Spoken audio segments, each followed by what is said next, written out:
বশিষ্ঠ গংগাখ্যাত দিখৌ নদীৰ বাঢ়নি পানীয়ে জলপ্ৰলয়ৰ সৃষ্টি কৰিছে।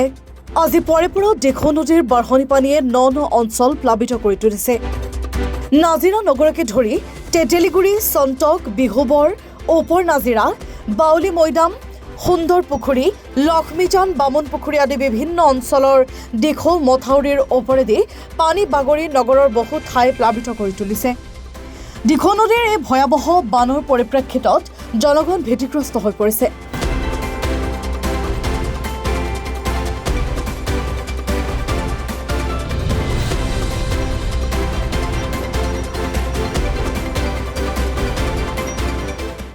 খুবেই ভয় লগা দৃশ্য এটা।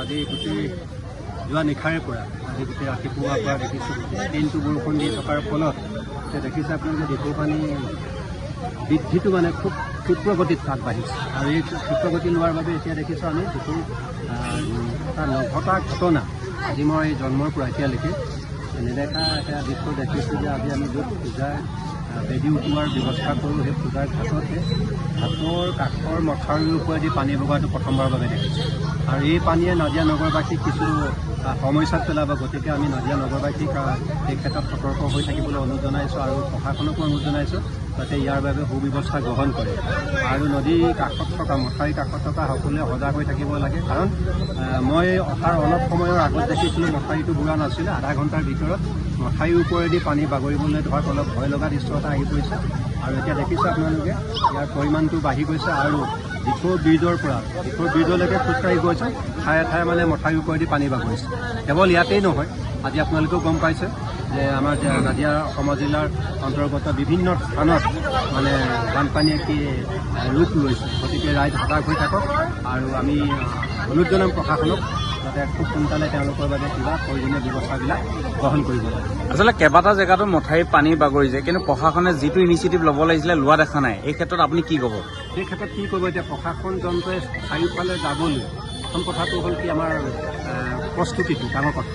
এতিয়া হঠাতে হৈ গ'ল, এতিয়া মোৰ ঘৰখন বৈ গ'ল পানীত, মোৰ নাজিৰা নগৰত শাহুৱাই ঘৰখন বৈ গ'ল। গতিকে আমি প্ৰস্তুতি নাছিলোঁ। হঠাতে বৰষুণ আহিল বেছি পৰিমাণত, বৰষুণ অহাৰ ফলত বাঢ়নি পানী আছিল। এতিয়া বাঢ়নি পানীৰ ওপৰত এতিয়া দিখৌ নৈৰ যিটো পানী, সেই দিখৌ নৈৰ পানী বাঢ়ি যোৱাৰ ফলত এতিয়া গোটেই অঞ্চলবিলাকত বাঢ়নি পানী আৰু দিখৌ নৈৰ পানীয়ে এটা তাণ্ডৱ সৃষ্টি কৰিছে।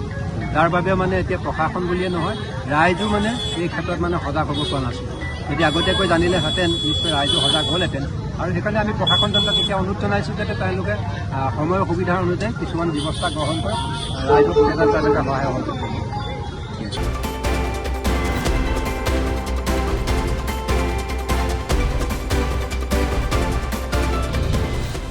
নাজিৰাৰ পৰা জাকিৰ আখতাৰ হুছেইনৰ ৰিপৰ্ট, এনি ভাৰত 24।